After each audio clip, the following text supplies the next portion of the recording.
One of my concerns about the technology or the digital world is that we are using our hands less, and that science shows that hand movement and thinking are connected. So I'm working with scientists at the University of Wisconsin-Madison, and in my research, one of the really interesting things that they're studying is you take a group of people and they have to solve a puzzle. The first group comes in and speaks to the researchers, explains how they solved the puzzle. They time them. Second group comes in, explain how you solved the puzzle, but you had to sit on your hands. And they have a much harder time even speaking. They take half again as long. So it turns out these are connected with speech and with thinking. Luckily now, with technology, people are actually using their hands, but before, this is what happened. This is all that we used to use our hands, and then it turned into this. Moving a mouse like that. And something different happens in your brain when you're moving your hands. Something different happens when you're taking notes by hand, just like you remember better, don't you think, than if you type it? Yeah. What is that? Why? Why do we remember better if we write by hand? Something's going on. And one of the research things that I've been following is we have this area in the brain right above our ear and back here that has to do with speech. You and I are using it right now, speech and conversation. When we write by hand, that area is activated. When we type, it's not.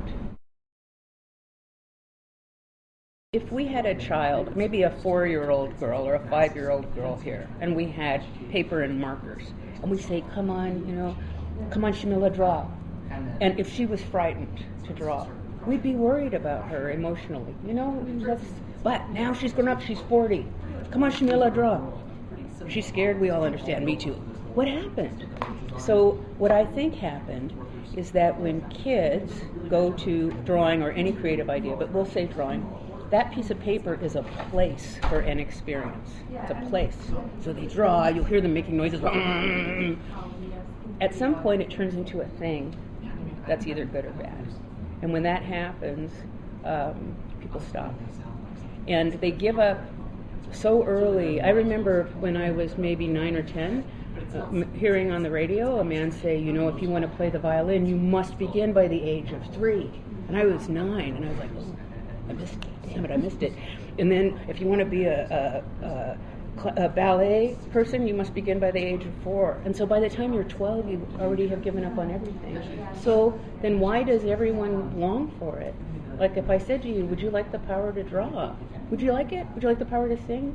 Would you like the power to dance? I mean, everybody would say yes, right? Why? I'm curious about it, and I think it's because it has a biological function that in all the ways that human evolution has moved, we brought the arts with us.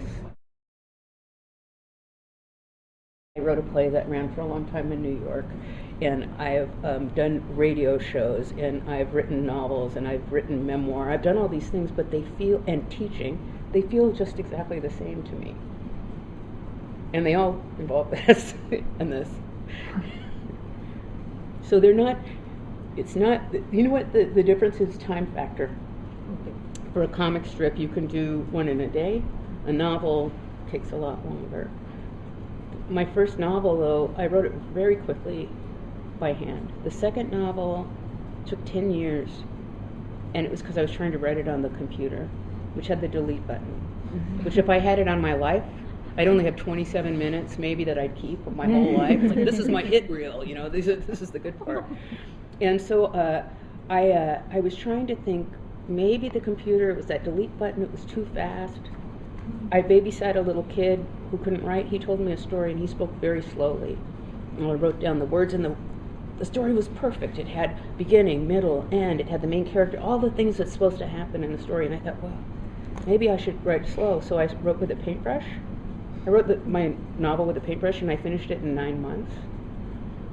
Because that's how I got interested in the hand. I also thought I had invented something, and I thought, I'm going to show the world. And it turns out, no, 3,000 years of Chinese culture, they figured out the brush a lot faster than I did.